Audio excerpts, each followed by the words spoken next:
Untuk menjatuhkan salah satu Yonko di dunia baru, Luffy dan lainnya membentuk aliansi bajak laut dengan Trafalgar Law. Dan sekarang mereka berada di Dressrosa untuk menyerahkan Caesar pada Doflamingo. Saat Luffy mengetahui hadiah dari event pertarungan di Korida Colosseum adalah buah merah-merah, dia memutuskan untuk mengikuti pertarungan itu.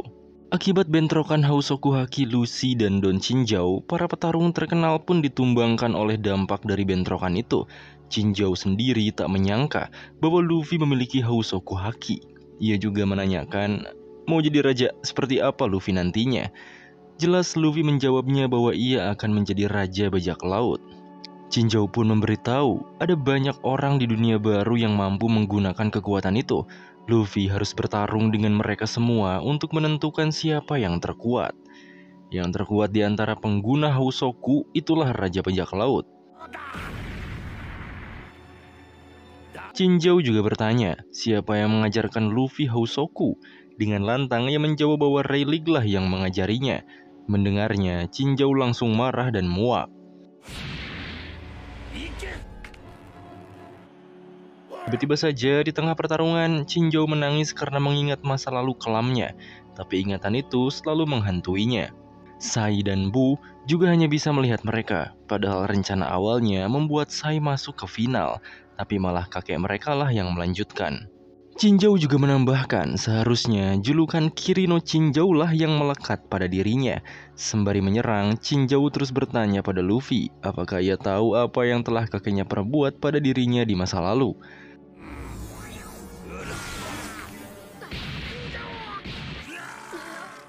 Sementara itu, Sanji dan Kinemon lagi-lagi melihat nobar di Colosseum. Kinemon menegaskan bahwa mereka berdua harus buru-buru ke rumah mainan untuk menyelamatkan Kanjuro. Tapi Sanji menenangkannya, karena situasi sekarang berbeda. Contohnya seperti para angkatan laut yang sudah berjaga di sekitaran Colosseum. Tentu saja hal itu dikarenakan para bajak laut dan kriminal keluar masuk dengan bebas ke Colosseum. Mungkin mereka akan menyergap setelah mereka keluar dari sana. Sanji juga berniat memberitahu semua situasinya pada Luffy, tapi sayangnya semua jalur masuk ke Colosseum sudah ditutup. Di sana juga ada seorang wakil admiral yang ikut operasi. Ia menanyakan mengapa tak ada satupun bajak laut yang keluar dari Colosseum itu. Wakil admiral itu bernama Bastille. Di sisi Franky dan prajurit, ia diberikan banyak informasi olehnya. Katanya, semenjak 10 tahun yang lalu setelah Doflamingo mengambil alih kerajaan ini, ia membuat dua hukum yang harus dipatuhi seluruh penduduk. Pertama, semua lampu harus dimatikan saat tengah malam. Penduduk juga tak boleh keluar saat tengah malam. Manusia harus kembali ke rumah mereka dan mainan harus kembali ke rumah mainan. Kedua, mainan tak boleh memasuki rumah manusia dan manusia tak boleh memasuki rumah mainan. Tentu saja Franky merasa aneh, padahal sepertinya manusia dan mainan hidup akrab dan berdampingan seperti siang hari ini. Tapi yang jadi pertanyaan, mainan macam apa mereka? Mereka bisa bergerak, berbicara layaknya manusia. Awalnya, Franky berpikir mungkin mereka diciptakan oleh manusia paling jenius, yaitu Dr. Vegapunk. Pembicaraan pun teralihkan oleh teriakan wanita. Di sana, ada seorang wanita yang ditarik-tarik oleh mainan. Mainan itu mengaku bahwa ia adalah kekasihnya. Tapi si wanita itu benar-benar tak mengingatnya sama sekali. Yang pada akhirnya mainan itu dihajar oleh pacar si wanita sampai ia dibawa ke suatu tempat karena dianggap mainan rusak oleh polisi setempat.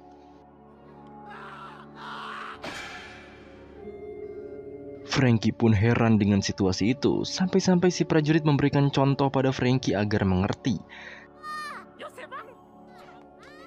Si prajurit berbicara dengan mainan anjing yang sedang bermain dengan anak-anak tadi. Prajurit pun menanyakan, siapa sebenarnya anjing mainan itu? Dengan nada yang serius, ia pun menjelaskan bahwa ia sebenarnya adalah ayah dari anak itu dan suami dari wanita itu. Nama aslinya adalah Milo, bukan Onepoko. Si prajurit pun menanyakan pada wanita dan anak itu apakah ia memiliki ayah dan seorang suami. Anehnya, mereka menjawab bahwa mereka tak memiliki sosok itu. Si anak tak punya ayah dan si istri tak memiliki suami. Ia malah mengaku tak menikah dan mengatakan memang aneh pada situasi tersebut. Dan juga mereka seolah tak terjadi apa-apa. Perjalanan pun berlanjut, Franky makin bingung dengan semua ini.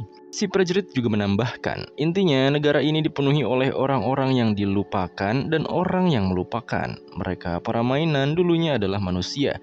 Katanya ada seorang pemakan buah iblis yang dibawa Doflamingo 10 tahun yang lalu mengubah mereka menjadi mainan. Kebetulan taman bunga juga sudah dekat, dan ia akan menjelaskan lebih jauh tentang semua ini pada Franky. Balik ke Colosseum. Pertarungan pun semakin intens terjadi di sana.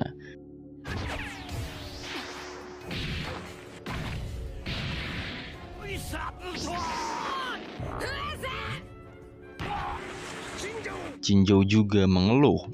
Andai ia masih memiliki Kirino Chinjau, maka ia akan mudah menghabisi Luffy.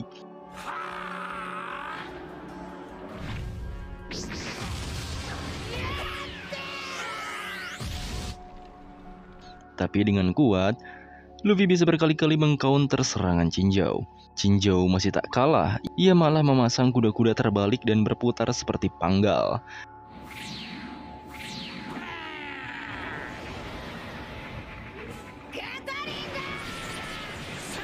Di Green Beat sendiri, Law masih dikejar oleh Dovi. Sedangkan Fujitora, ia terus menyerang Law dari jarak jauh. Law juga berusaha menghubungi Nami, tapi mereka tak menjawabnya.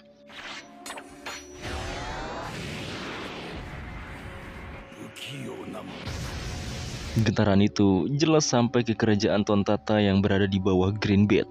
Leo sendiri khawatir karena barang-barang di rumahnya takut jatuh. Ia pun memiliki ide untuk menjahit semuanya, bahkan neneknya sendiri.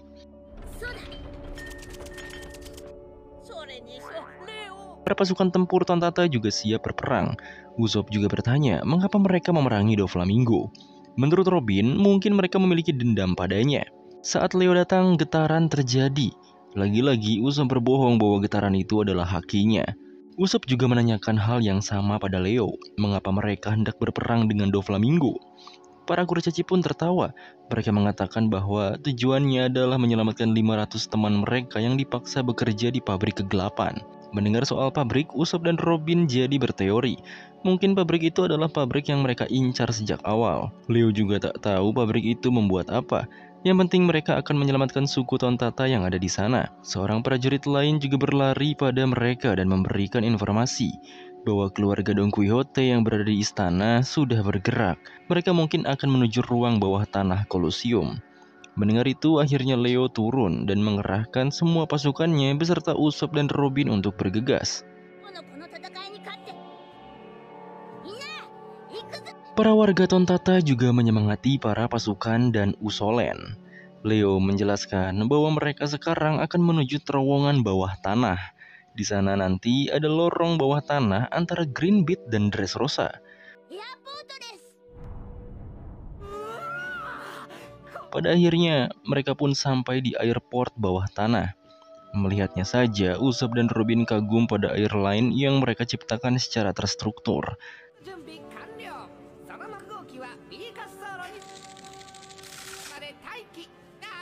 Leo akhirnya memanggil dua pemimpin pasukannya.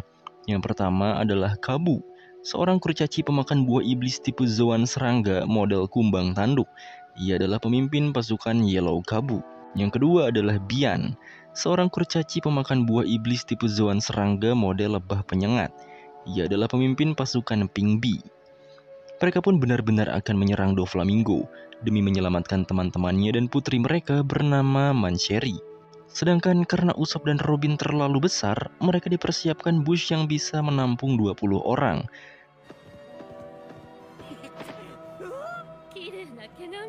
Yang ternyata bus itu adalah Linear Fox. Dengan begitu, mereka pun langsung berangkat bersama.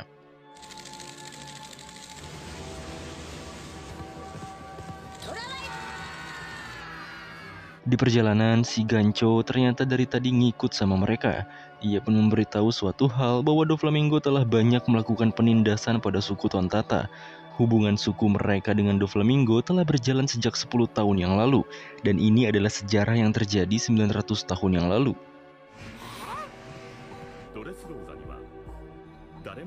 Di suatu tempat tumbuhlah bunga matahari, dan tempat itu tak diketahui siapapun. Di sanalah terdapat pintu rahasia, terdapat tangga yang menurun juga di sana. Frankie dan si prajurit ternyata sudah sampai di tempat itu. Yang ternyata di sana sudah banyak sekali para kurcaci yang memanggil si prajurit komandan. Dan mereka adalah koalisi anti Doflamingo dan markas pasukan Raja Riku. Si prajurit pun mengenalkan mereka pada Frankie, dan nantinya Frankie akan bertarung bersama mereka. Walaupun kecil, mereka sangat kuat. Bahkan manusia tak bisa melihat kelincahan mereka. Merekalah yang disebut peri di negara ini. Ngomongin soal peri, Frankie jadi keinget sama pedang Zoro. Dan kocaknya lagi si Zoro udah ada di sana dari tadi, dan sekarang dia lagi nontonin si Luffy lagi tanding di Colosseum. Zoro juga baru sadar di sana ada Frankie. Semua itu teralihkan oleh pasukan kurcaci yang memberitahu komandan mereka, yaitu si prajurit mainan. Katanya peperangan memang akan pecah, dan beruntungnya mereka memiliki pahlawan yaitu Usopp dan teman-temannya. Zoro dan Frankie udah tahu itu pasti kelakuan bohong si Usopp, makanya mereka berdua ngikutin alurnya aja. Zoro juga baru ingat kalau dia harus kesani karena Nami lagi dalam bahaya. Sementara di Colosseum, Luffy masih terus berduel dengan Chinjo. Chinjo juga lagi-lagi memakai teknik L gasingnya, namun tampaknya sekarang Luffy bisa menghempaskannya.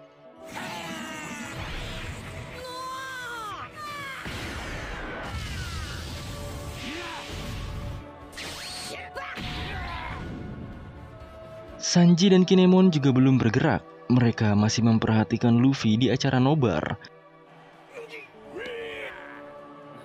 Burgess juga ikut-ikutan nonton, ia mendekat ke arah Cavendish dan Bartolomeo. Di sisi Law sendiri ia terus menghindar dari Dovi, tapi tampaknya sekarang ia tak bisa kemana-mana.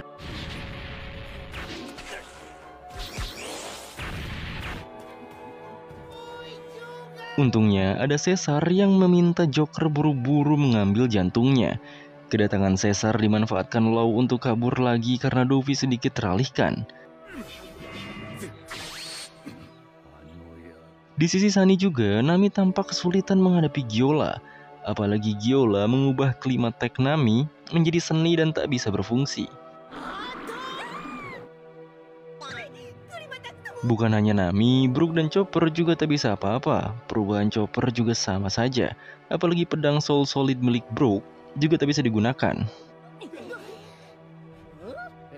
Saat Gyola terus mengancam mereka, tiba-tiba ada telepon dari Denden Moshi Sunny. Setelah Chopper angkat, ternyata itu adalah Law. Karena Law juga sedang dalam masalah, ia pun langsung meminta mereka untuk membawa Sunny ke Green Beat. Karena ia berniat menyerahkan Caesar pada Chopper dan lainnya. Pokoknya mereka harus ke Green Beat sesegera mungkin. Di sisi Law sendiri, akhirnya ia terkena tembakan benang Dovi. Selain meminta jantung Caesar, Dovi terus menjelaskan bahwa partner Law yaitu Luffy sedang terkena perangkapnya. Ia sedang bertarung di Colosseum, dan pastinya ia tak akan bisa keluar hidup-hidup. Balik ke Colosseum, tentu saja mereka masih sengit berduel dan mengadu haki.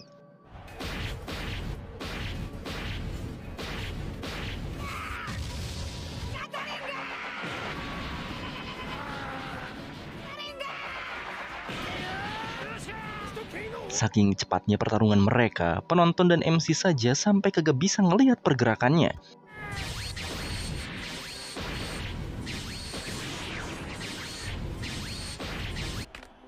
Di tengah pertarungan itu, Chinjo sedikit memuji ketangguhan Luffy. Begitu juga dengan Luffy yang memujinya balik.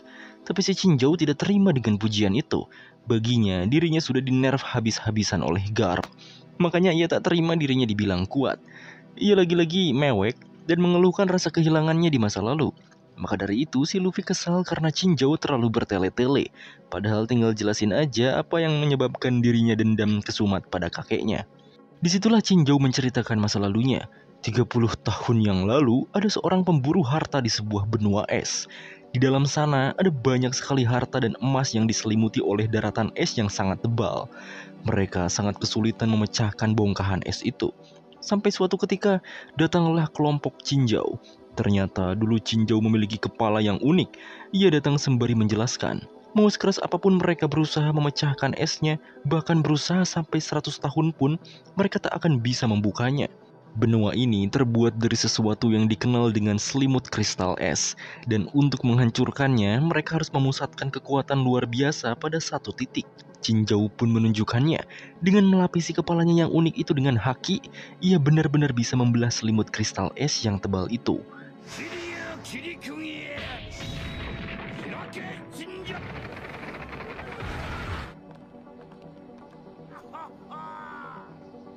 Pada akhirnya, ia mendapatkan harta karun itu dan membuang para pemburu itu ke laut. Ia pun bahagia saat itu dengan julukan Kirino Jinzhou, pemimpin ke-12 kelompok bajak laut Happo. Ia mengumandangkan bahwa hanya kepala bornya lah yang bisa menjadi kunci membuka harta ini. Singkatnya, di suatu ketika Garp datang untuk melawan Jinzhou. Ia juga mengatakan bahwa dirinya telah berlatih dengan menghancurkan 8 gunung sampai menjadi debu. Jinzhou hanya membalasnya bahwa di dunia ini tak ada yang lebih keras daripada kepalanya. Mereka pun akhirnya berduel.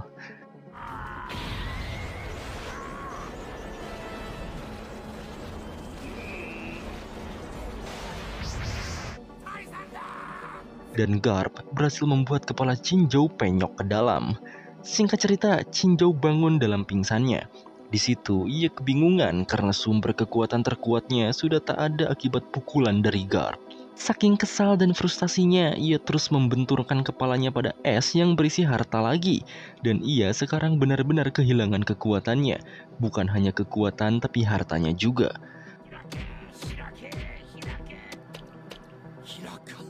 Maka dari itu, ia sangat dendam pada Garp. Ia bersumpah akan membalaskan dendamnya pada anak cucu Garp nanti.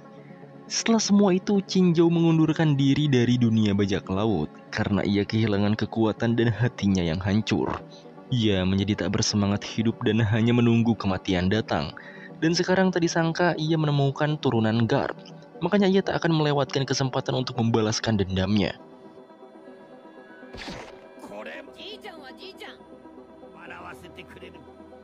Tapi si Luffy terus membantahnya. Karena masalah kakeknya dengan Jinzhou bukanlah urusannya. Yang penting Luffy bisa mendapatkan buah merah-merah kakaknya. Mendengar itu, Jinzhou malah menceramahinya karena Luffy sok jagoan. Mentang-mentang dianggap generasi terburuk, ia sok-sokan memiliki mimpi menjadi raja bajak laut. Bagi Jinzhou, setelah Shirohige mati, tak ada lagi yang bisa diharapkan. Seseorang yang patut diperhitungkan hanyalah Kurohige Teach saja. Sisanya sampah semua.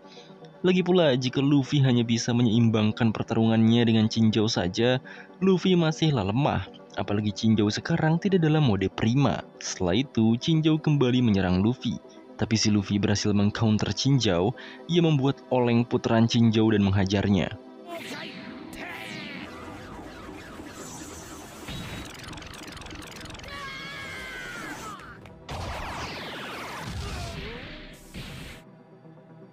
Tapi si Jinzhou kembali bangun. Ia juga malah kembali ngebacot kalau Rayleigh telah salah memilih generasi penerus. Luffy memang cukup kuat, tapi masih terlalu bocah. Apalagi ia membahas mimpi Luffy yang besar, seperti mengalahkan para admiral dan Yonko, apalagi melampaui Roger. Mendengar itu, Luffy langsung memulai serangannya. Luffy akhirnya membesarkan lengannya dan Jinzhou juga melapisi haki kepalanya. Mereka pun lagi-lagi beradu kuat.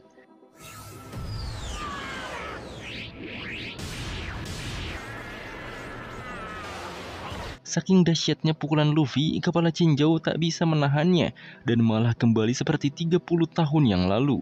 Sontak semua penonton kaget dibuatnya. Jinzhou yang kalah langsung terjatuh. Tepat kepala bornya dulu yang mencapai lantai arena duluan sampai terbelah menjadi dua. Karena Jinzhou keluar arena, MC pun berteriak bahwa pemenang blok C adalah Lucy. Dalam kemenangannya, semua orang pun berteriak untuk Lucy.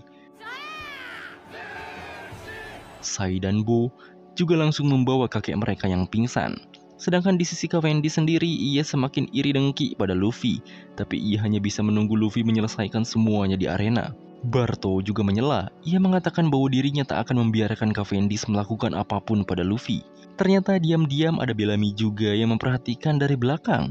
Sedangkan Burgess yang baru tahu Lucy adalah Luffy tertawa dan kembali bersemangat. Setelah semua itu, MC dan para penonton menghebohkan suasana di arena. Siapakah yang akan mendapatkan merah-merah Nomi? 3 blok sudah selesai dan menyisakan 1 blok terakhir. Blok pertama dimenangkan oleh Jesus Burgess. Kedua dimenangkan oleh Bartolomeo. Ketiga, sang gladiator Lucy. Namun karena parahnya kerusakan arena, pertandingan blok D akan delay selama 15 menit. Lucy yang berhasil menang kembali masuk ke dalam, dan tiba-tiba saja si Cavendish datang untuk membunuhnya.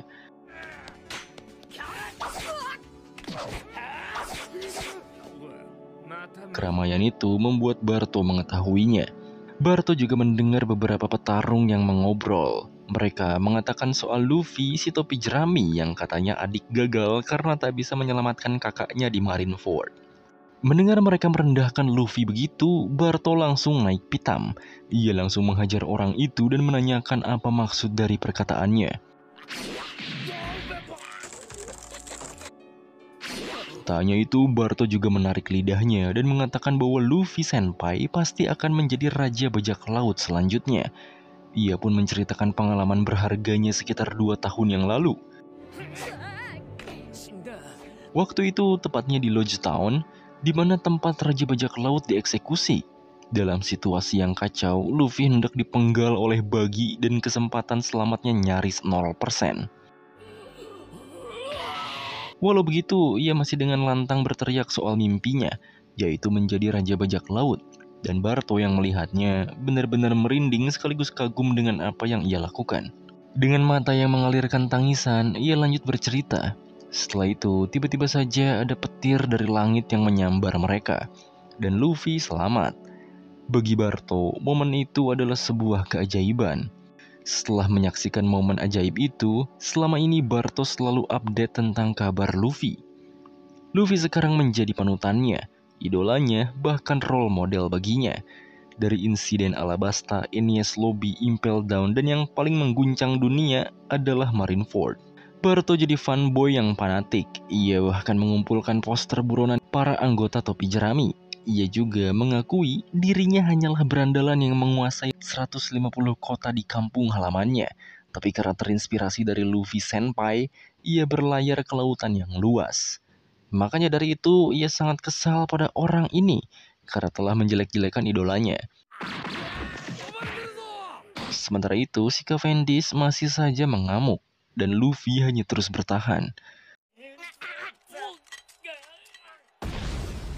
Barto hanya bisa melihatnya. Ia memaki Cavendish karena berani-beraninya menyerang idolanya. Ia benar-benar kagum karena bisa melihat Luffy sedekat itu. Bahkan ia sangat gugup untuk mendekati, apalagi berusaha menghentikan Cavendish yang menyerang Luffy. Tak lama, Chinjou dan 2 cucunya datang. Sai juga mengatakan bahwa kakeknya ingin berbicara dengan Luffy.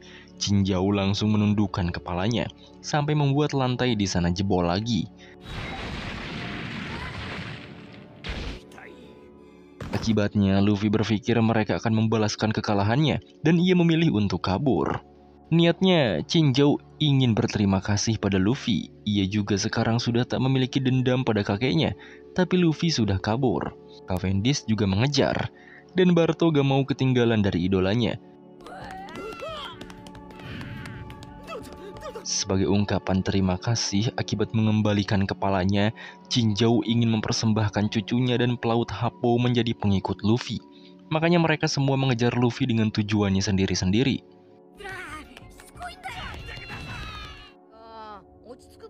Saat Luffy tak tahu lagi harus berlari kemana, Rebecca pun menariknya dan mengajaknya ke persembunyian yang aman.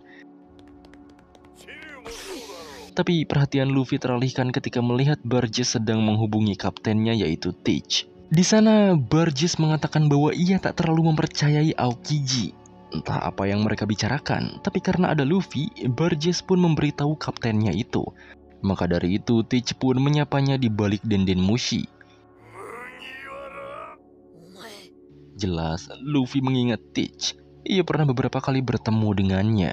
Selain menyapa Luffy, Teach juga mengatakan bahwa Burgess lah yang akan mendapatkan buah iblis merah-merah.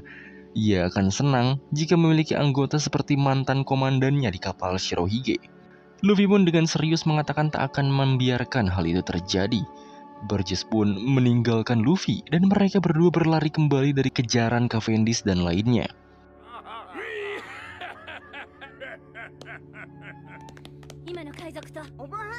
Setelah lanjut lari, si Luffy malah beli makanan dulu. Karena gak punya duit, Rebecca terpaksa membelikan makanannya. Singkatnya, setelah mereka di persembunyian, Luffy akhirnya bisa makan dulu. Di sana, Rebecca menjelaskan bahwa tempat ini adalah tempat tinggal mereka para gladiator Colosseum, walau orang-orang menyebutnya penjara. Luffy pun bertanya apakah Rebecca lapar juga. Sontak, Rebecca teringat ibunya dulu. Ia dan ibunya kelaparan sampai tak makan selama 2 hari. Saat itu, si ibu meminta Rebecca menunggu di sebuah taman, tapi tiba-tiba ibunya terluka. Mengingatnya, Rebecca jadi tak lapar.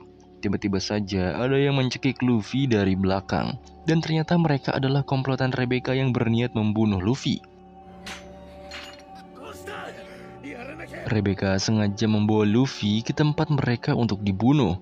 Rebecca awalnya ragu, tapi ia meneguhkan untuk meneruskan tujuannya. Tapi Luffy menghadangnya dengan kuat bahkan sembari makan.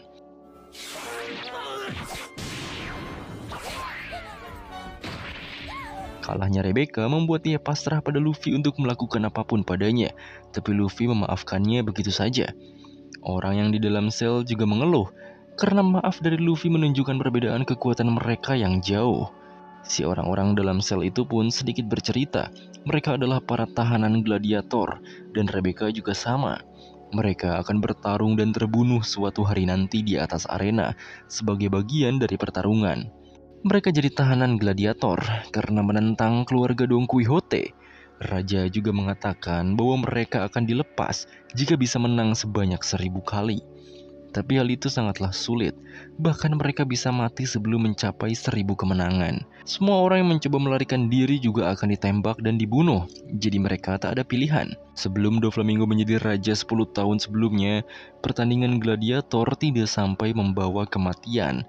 Dan selama ia memerintah di kerajaan ini, terdapat sisi yang sangat terang dan sangat gelap. Begitu juga dengan Rebecca. Ia bertujuan memenangkan buah merah-merah agar bisa membunuh Doflamingo. Selain itu, Rebecca juga menjelaskan bahwa hari ini pasukan yang dipimpin oleh seorang prajurit mainan akan datang untuk membebaskan mereka dan bertempur melawan Doflamingo. Maka dari itu, ia juga sama.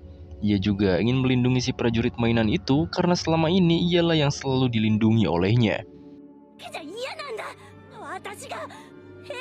Rebecca mengkhawatirkan prajurit mainan berkaki satu itu. Dan tentunya si Luffy ingat mainan berkaki satu saat bersama Franky sebelumnya. Para tahanan gladiator juga mengungkapkan bahwa mereka tak bisa apa-apa, karena memang tak bisa keluar dan selalu dikurung di tempat itu. Bagi Luffy justru aneh jika mainan itu benar-benar hidup seperti manusia. Tapi Rebecca menjelaskan lebih detail bahwa mainan itu memang hidup. Mereka menemani siapapun yang kesepian. Mereka adalah saudara bagi orang-orang yang tak memiliki saudara. Mereka adalah kekasih bagi mereka yang tak memiliki kekasih. Makanya dari itu, Rebecca sendiri tak mengerti mengapa mereka tak diperbolehkan untuk tinggal bersama manusia. Sejak hari di mana ia kehilangan ibunya, satu-satunya keluarganya yang tersisa hanya prajurit mainan itu. Ia membesarkannya, dan seperti ayah bagi Rebecca. Karena arena telah siap, MC pun memanggil para peserta di Blok D, dan Rebecca harus segera ke arena. Rebecca juga dibuat kaget karena Luffy malah makan makanannya yang jatuh tadi. Saat berjalan menuju ke atas arena, Rebecca jadi teringat masa lalu bersama ibunya. Saat itu mereka berdua hidup bahagia dan memetik bunga yang indah. Setelah pulang, mereka juga makan bersama dari hasil menjual bunga yang mereka petik. Sampai suatu hari, kerajaan dibakar habis oleh api dan diserang oleh pasukan. Masyarakat berteriak bahwa kerajaan diserang oleh pasukan kerajaan Riku. Makanya semua orang heran, mengapa raja melakukan hal itu? Karena semua kawasan kerajaan Chaos, ibu Rebecca bernama Scarlet ini membawa anaknya kabur. Tapi sayangnya mereka dikejar oleh pasukan itu.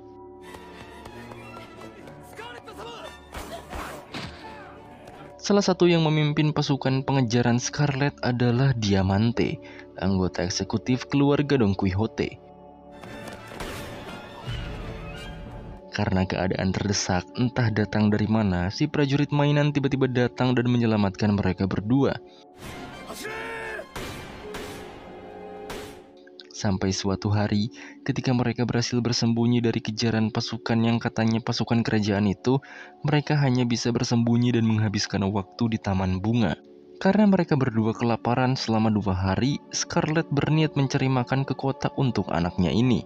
Ia juga meminta anaknya menunggu sendirian di sana. Namun, sesuai dugaan para pemirsa sekalian, Scarlet ditembak dan tewas ketika Rebecca yang sudah lama menunggu akhirnya kedatangan ibunya, tapi ibunya sudah tewas dan dibawa oleh prajurit mainan. Si prajurit pun meminta maaf karena ia tak bisa melindungi ibunya. Hanya saja si prajurit itu memberikan makanan yang dibawa Scarlet pada Rebecca. Tentu saja Rebecca hanya fokus pada ibunya yang sudah mati. Saat ia menangis lebih kencang, untungnya si prajurit menutup mulutnya karena para pasukan itu sedang memburu mereka.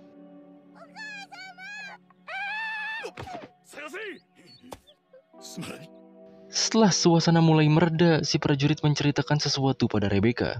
Katanya dulu, Scarlet adalah orang penting. Ia adalah bangsawan di kerajaan ini.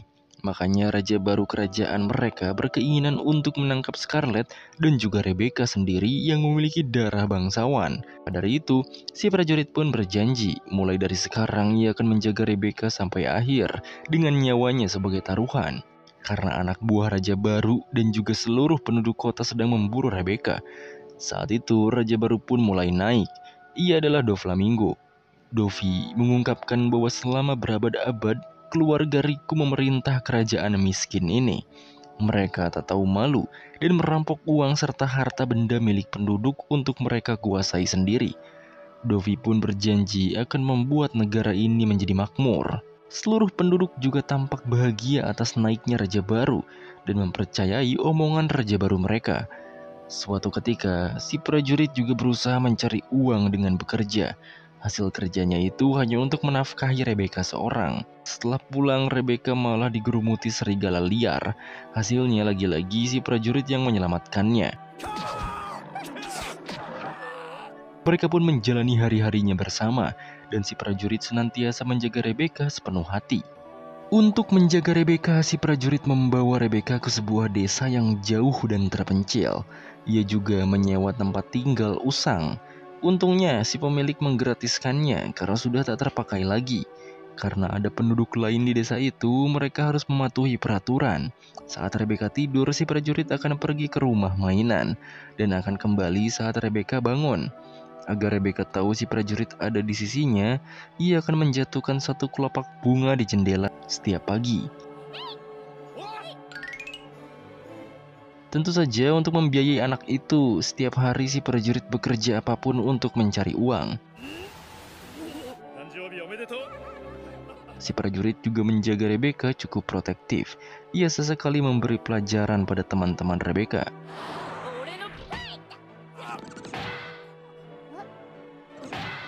Singkatnya, saat Rebecca sendirian di rumah, tampaknya ada seseorang yang mengintainya.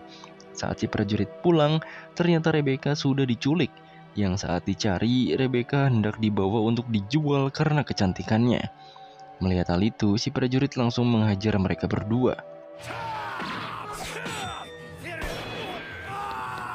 Akibat melawan manusia, si prajurit jadi masuk daftar buronan dan mereka jadi harus pindah lagi. Karena hubungan mereka juga semakin dekat, Rebecca memiliki mimpi yaitu ingin tinggal bersama si prajurit satu rumah. Si prajurit juga melatih Rebecca setiap hari, sampai ia bisa menjaga dirinya sendiri dengan bertarung. Kembali ke masa sekarang, Rebecca naik ke atas arena. Ia benar-benar dibenci semua orang karena keturunan dari bangsawan keluarga Riku atau keluarga kerajaan sebelumnya. Bagi penonton dan lawannya di arena, Rebecca benar-benar harus dicincang karena memiliki darah dari Raja Riku. Melihat itu, Luffy kesal mengapa Rebecca begitu dibenci semua orang. Padahal ia adalah orang yang baik karena telah memberinya makan siang. Si gladiator tahanan yang sama-sama emosi menjelaskan bahwa Rebecca adalah cucu dari Raja Riku atau raja sebelumnya. Jadi semua orang membencinya. Rebecca benar-benar dibenci semua orang. Mereka melihat Rebecca sangat sinis seakan siap untuk membunuhnya. Luffy juga memastikan seharusnya apa yang dilakukan kakeknya sama sekali tak ada hubungannya dengan Rebecca. Tapi walaupun begitu, bagi para tahanan gladiator, Rebecca adalah harapannya. Rebecca dan mereka telah bertarung mati-matian untuk keluar dari sana. Mereka juga mengakui bahwa mereka belum cukup kuat, makanya berakhir seperti ini. Tapi Rebecca tidak terluka. Jika dia menang dan mendapatkan buah merah-merah, situasinya mungkin akan lebih baik. Rebecca hanya bisa diam ketika para penonton berteriak untuk pergikan neraka padanya. Apalagi para petarung juga terus mencemoohnya.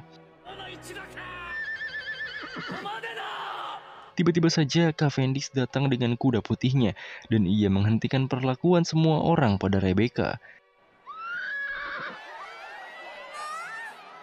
Kedatangannya itu membuat para wanita juga terlemas-lemas melihat Cavendish. Tapi Cavendish melerai semua ucapan kotor para penonton itu. Ia berbicara pada mereka semua. Seharusnya jika mereka benar-benar ingin membunuh Rebecca, maka harus turun ke arena dan ikut pertempuran, bukan hanya berteriak di atas kebencian mereka.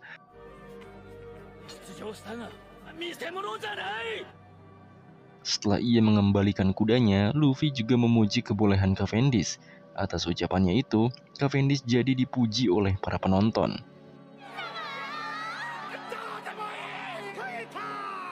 Dengan begitu si Cavendish kembali gila karena jadi pusat perhatian lagi setelah 3 tahun lamanya. Rebecca juga berterima kasih atas pembelaan Cavendish. Setidaknya para penonton tak terlalu bacot padanya lagi. Karena para petarung sudah berkumpul dan hanya satu petarung yang tidak hadir, pada akhirnya Battle Royale Block D pun dimulai.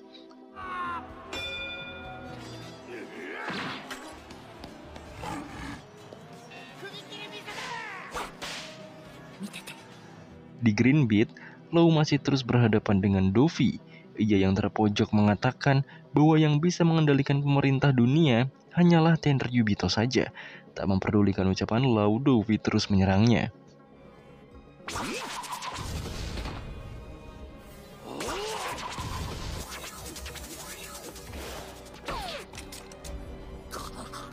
Walau sudah terpojok dan terikat, Law masih berani berbicara bahwa Dovi hanyalah mementingkan pabrik Smile-nya sekarang. Karena tanpa Smile, Kaido akan datang dan membunuhnya. Karena membuatnya kesal, Dovi hendak membunuh Law, tapi Fujitora menahannya.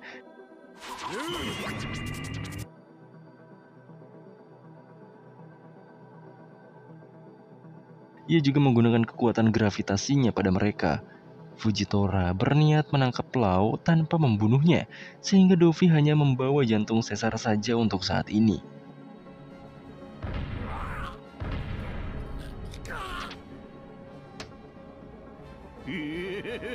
Beralih ke Usopp dan Robin. Di sana, mereka bersama pasukan Leo akhirnya sampai ke markas besar prajurit Riku, di tempat rahasia Taman Bunga. Selain Franky yang bertemu Usopp dan Robin lagi, Komandan Leo sendiri ternyata adalah si prajurit mainan. Singkatnya, mereka pun rapat.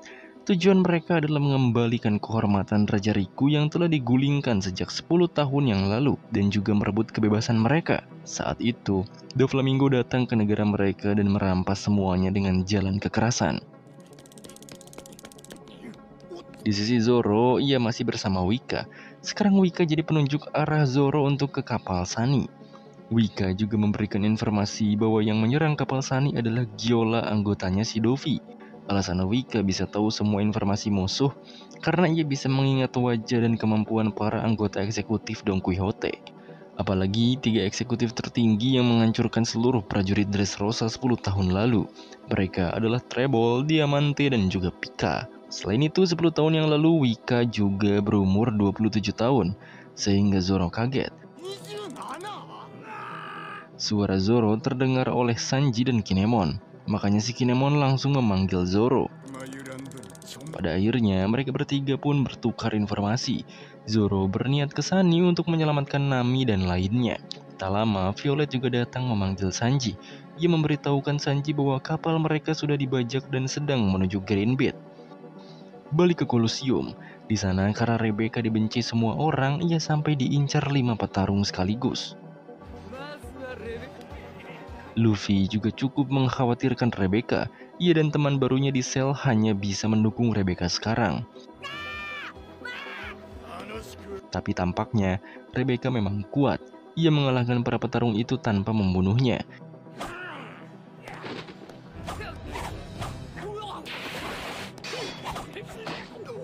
Karena tak ada bunuh-bunuhan oleh Rebecca, para penonton juga kecewa melihat pertarungan Rebecca.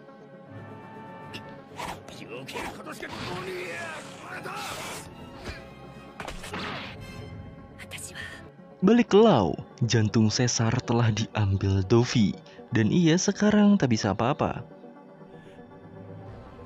Dovi akhirnya menceritakan sesuatu. Dahulu kala sekitar 800 tahun yang lalu, 20 raja dari 20 negara berkumpul di pusat dunia dan membentuk sebuah organisasi besar. Organisasi itulah yang disebut dengan pemerintah dunia. Para raja yang membentuk organisasi itu memutuskan untuk pindah ke tanah suci Merijoa dan tinggal di sana bersama keluarga mereka. Tapi ada satu raja yang menolak hal itu, yaitu keluarga Nefertari dari Alabasta. Jadi hanya ada 19 keluarga raja yang berada di sana. Sampai sekarang, para keturunan dari sang pendiri itu masih tinggal di sana dan memerintah dari tempat itu sebagai Tenryubito. Tapi ke-19 negara telah kehilangan keluarga mereka 800 tahun yang lalu. Pada akhirnya di masing-masing negara itu mereka memilih raja baru mereka dan mengangkat anggota keluarga baru. Dalam hal ini, tepatnya negara Dressrosa, keluarga kerajaan baru yang diangkat adalah keluarga Riku. Dan para anggota keluarga kerajaan lama itu pindah ke tanah suci Merijoa yang juga pendiri dunia ini. Dan keluarga yang pindah itu adalah keluarga Don Quixote. Yang artinya Doflamingo adalah seorang Tenryubito. Di sisi lain, Nami, Chopper, dan Momo dikutuk jadi seni oleh Gyola. Sedangkan Brook sendiri malah ikut-ikutan gila seni bersama Gyola. Mereka berdua jadi sefrekuensi karena sama-sama seniman. Untuk merayakan kejeniusan Gyola atas karya seninya, Brook meminta Gyola mengubah biolanya agar bisa digunakan untuk mempersembahkan lagu pada karya seni Gyola. Setelah diubah, Brook memperlihatkan biolanya yang sebenarnya adalah senjatanya. Saat ia hendak memainkan musik, Brook malah mengatakan bahwa ia sebenarnya sudah menebas Gyola.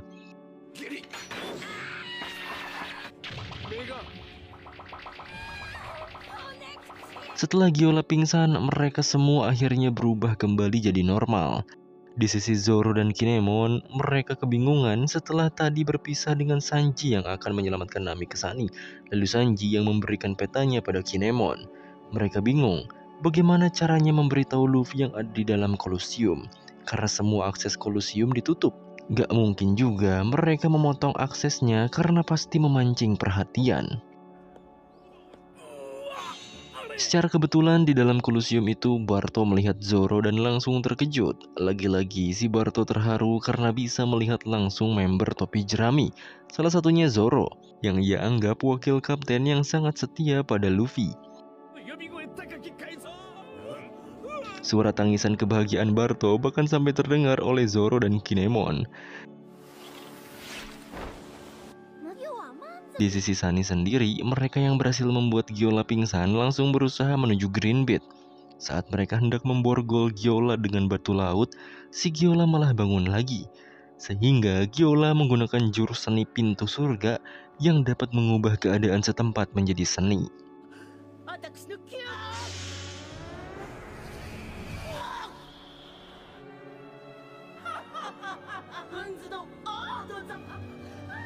Sedikit menyoroti istana Dressrosa, di sana ada Gladius dan juga Baby Five yang sedang mengeluhkan soal Violet yang berkhianat pada mereka. Saat makin kesal, kepala si Gladius ini makin membesar. makin besar dan Baby Five ketakutan. Yang nyatanya ledakannya itu menghasilkan rambutnya yang jabrik.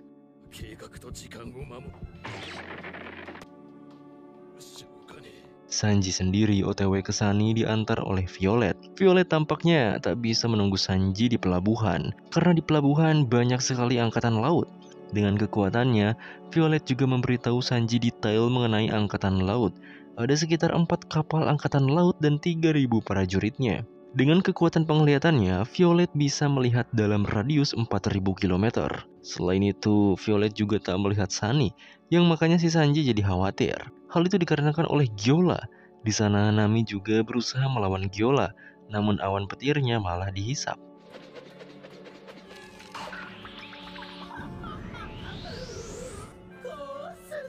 Untungnya, Brook dapat menghadang setiap serangan seni Gyola.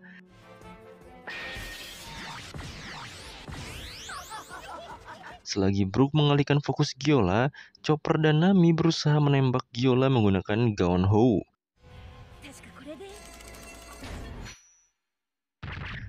Setelah siap, Brook pun turun ke Sunny, dan Gaon Hou pun ditembakkan.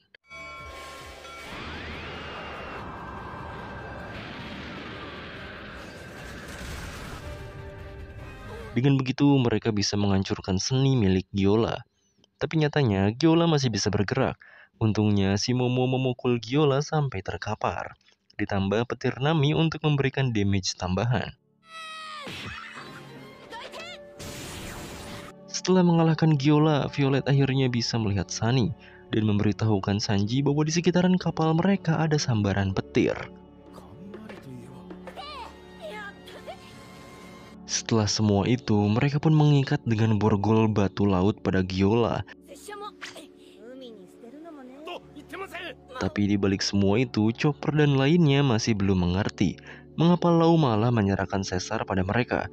Seharusnya Doflamingo telah menyepakati pertukarannya dengan mencopot jabatan si Chibukainya. Gyola akhirnya buka suara. Sebenarnya semua itu adalah bualan belaka. Ia tidak benar-benar keluar dari si Chibukai. Teman-teman mereka juga pasti sudah terjebak oleh jebakannya masing-masing. Balik ke Colosseum, di Blok D juga ada beberapa petarung kuat, seperti Sulaiman si kriminal kelas A dari pertarungan Laut Dias. Si petualang yaitu Orlumbus.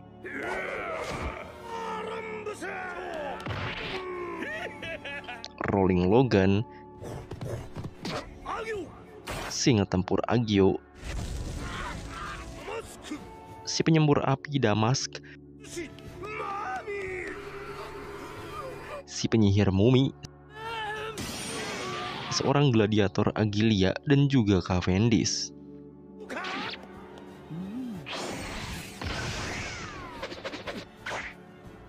Cavendish juga diincar oleh petarung lain. Ia adalah pemburu bajak laut bernama Gardoa. Namun dengan mudah, Cavendish menghancurkan tombak si Gardoa itu.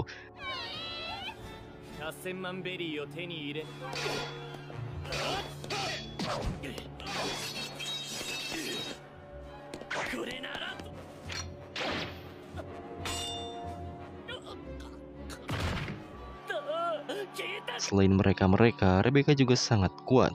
Bahkan ia mengalahkan lawan-lawannya tanpa terlalu melukainya. Berkali-kali ia juga dikepung oleh lawannya.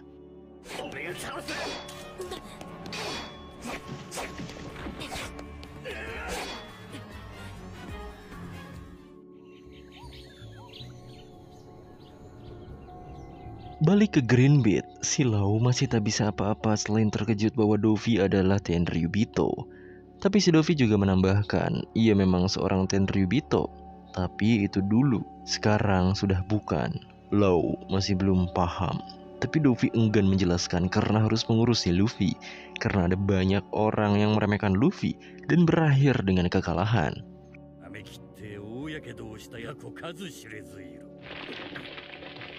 Fujitora pun merasa ada sebuah sambaran petir di langit yang cerah ini.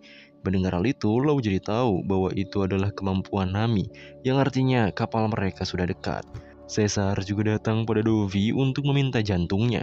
Tapi si Lau malah bilang bahwa jantung itu bukanlah jantung Caesar. Makanya dari itu untuk memastikannya Dovi meremas jantung itu.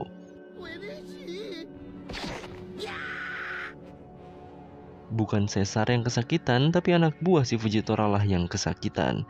Setelah berhasil mengulur waktu, Lau pun akhirnya pergi menggunakan kekuatannya dan membawa Caesar lagi.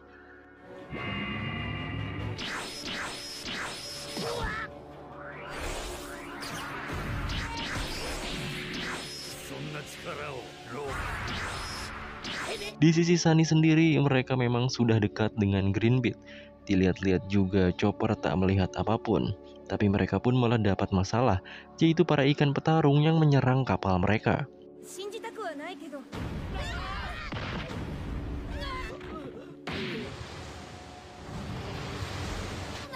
Dan si Lau masih terus berusaha kabur dari kejaran Dovi. Niatnya Lau akan menyerahkan Caesar pada Nami dan melawan Dovi di jembatan untuk mengulur waktu agar kapal mereka membawa Caesar sejauh mungkin. Dikarenakan si Nami, Chopper, Brook, dan Momo berteriak akibat sundulan ikan-ikan petarung, suara mereka terdengar oleh Doflamingo. Disitulah Dovi tahu dan mengubah incarannya pada kapal Sunny.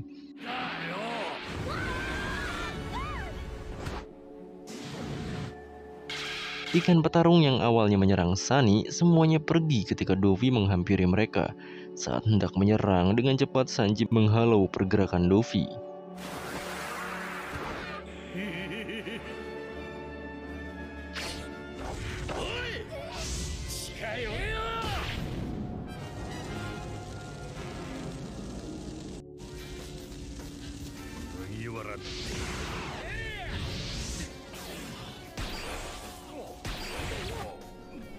Awalnya Sanji dapat terkena benang Dovi, namun setelah ia bangun kembali, dengan cepat ia menyerang balik Dovi.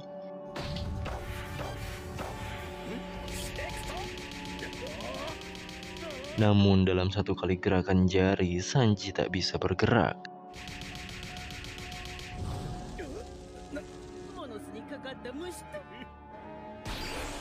Sanji pun langsung hendak dicambuk, tapi tiba-tiba Lau berhasil menyelamatkannya.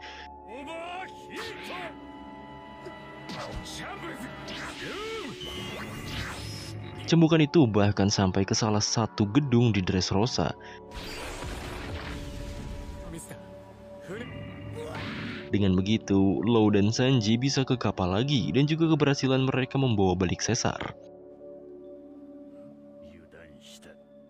Dovi akhirnya kembali, makanya Chopper dan lainnya heboh. Saat Sanji berusaha untuk mencegahnya mendekat ke Sunny, Lau bertanya soal rencana penghancuran pabrik Smile. Katanya mereka menemukan pabriknya, namun kata Franky untuk menghancurkannya lebih sulit dari yang mereka duga. Momo juga khawatir pada Kinemon dan Kanjuro, namun Sanji menenangkannya. Saat itu Lau juga mengeluarkan jantung asli Caesar yang ia simpan di dalam tubuhnya. Ia juga meminta Nami dan lainnya yang ada di kapal ini sekarang untuk lebih dulu pergi ke Zou. Tentu saja Nami protes karena mereka gak bisa pergi tanpa kapten mereka. Tapi Lau menyela bahwa tujuan mereka sekarang di Dressrosa hanyalah menghancurkan pabriknya. Setelah itu mereka akan menyusul.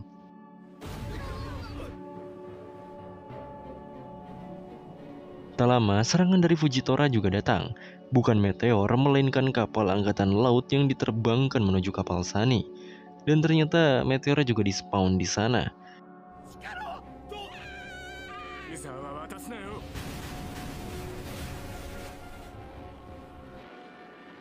Maka dari itu, Nami dan lainnya terpaksa harus pergi dari Dressrosa menuju Zou duluan. Sebelum itu, Sanji juga menanyakan suatu hal pada Lau. Mereka tahu tujuan utama semua ini adalah mengalahkan Yonko Kaido. Tapi mengapa Lau sangat terobsesi pada Doflamingo? Belum menjawabnya, Lau langsung membelokkan arah meteor itu ke kapal angkatan laut. Sedangkan Fujitora sendiri yang ada di atas kapal itu malah makan. Di tengah makannya, ia langsung diam dan memerintah anak buahnya untuk kembali ke Dressrosa saja. Karena menurutnya, gelombang pertarungan akan berubah arah. Nami dan lainnya juga terus bersiap untuk kabur dari area Green Beat. Tapi Dovi terus menggunakan cambuk benangnya. Untungnya ditahan si Lau. Lau juga memberitahu Nami pergi ke tempat yang tidak ada awannya, karena Doflamingo bisa terbang karena mengikat benangnya ke awan. Sunny akhirnya berusaha pergi dengan Cope the Burst, sedangkan Lau membawa Giola.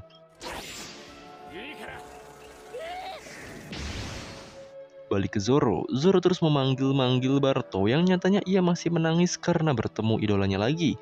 Zoro ingin menanyakan di mana pintu masuk Kolosium, tapi lagi-lagi si Barto malah terus-terusan terharu sampai si Zoro bingung harus bilang apa. Barto juga mengatakan bahwa ia bersyukur bisa bertemu dengan Luffy dan Zoro hari ini. Di dalam Kolosium sendiri, Rebecca terus bertarung.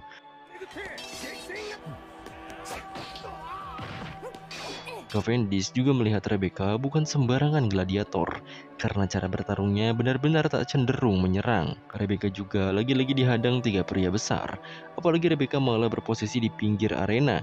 Makanya Luffy bahkan Cavendish sendiri heran, karena potensi menangnya sedikit. Tapi nyatanya ia bisa mengalahkan tanpa menyerang 3 lawannya itu.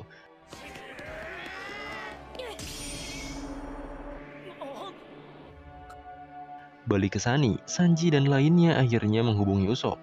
Lalu mereka juga bertukar informasi bahwa Sanji akan ke Zou. Pokoknya bagaimanapun caranya mereka harus bertemu lagi di Zou, karena situasinya memang sulit bagi mereka untuk stay di Dressrosa.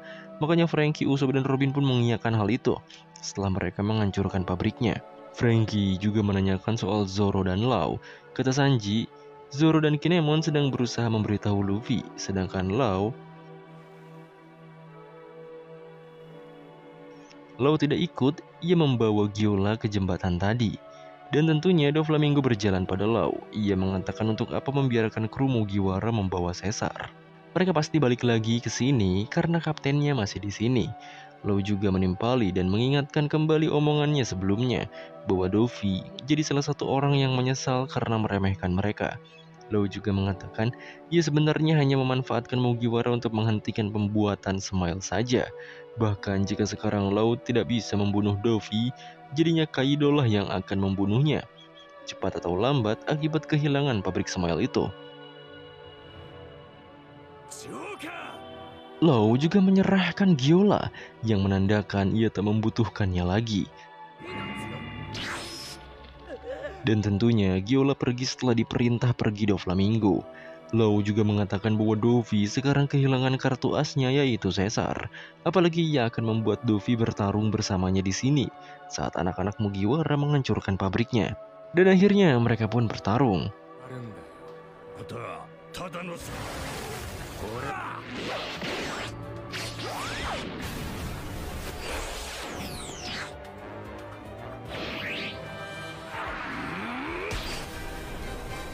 Sedikit menyoroti Sunny, Chopper tampak gelisah karena keadaan teman-temannya di Dressrosa. Sedangkan Nami sendiri berencana menghempaskan awan dengan kekuatannya jika Dovi masih mengejar mereka. Rasa gelisah itu juga dirasakan Sanji. Untungnya si Zoro juga bersama Kinemon, jadi bakal kagak nyasar buat nyari Luffy. Sanji juga menambahkan bahwa rencana Lau sekarang adalah membiarkan Doflamingo hidup untuk membuatnya bertarung dengan Kaido. Begitu juga dengan Momo. Bahkan ia juga masih traumatis akibat ia pernah melihat sekeji apa Dovi saat Momo sebelum dibawa ke Pang Hazard. Saat itu Momo melihat dengan mata kepalanya sendiri di mana Dovi sedang menyiksa para tahanan gladiator yang lemah di arena. Lemah dalam artian gladiator itu tak mau membunuh lawannya. Bagi Dovi, semua orang punya rasa kekejaman di dalam diri mereka semua, dan pasti mereka akan bergairah ketika melihat darah.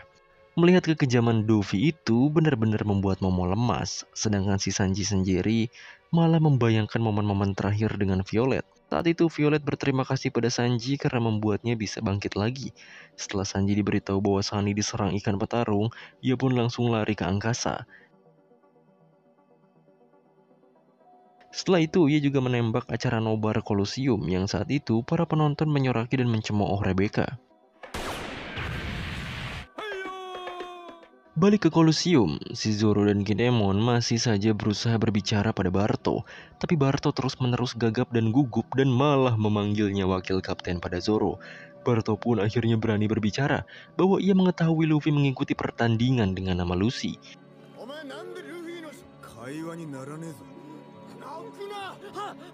Karena tak mau melewatkan kesempatan fan meet dengan idola, si Barto meminta tanda tangan dan ia akan membawa Luffy ke sini. Maka dari itu si Barto senang karena Zoro mengandalkannya. Sembari berlari, si Barto bahagia karena menganggap dirinya jadi tangan kanan Luffy Senpai. Sementara itu, di arena sendiri makin seru karena makin lama makin menyisakan para petarung kuat.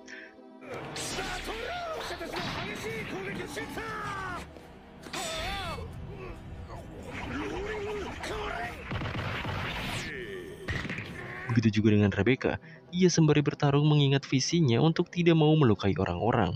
Walau dihina oleh semua penonton, ia tetap menunjukkan skill bertarungnya yang disebut Haisui no Kenbu.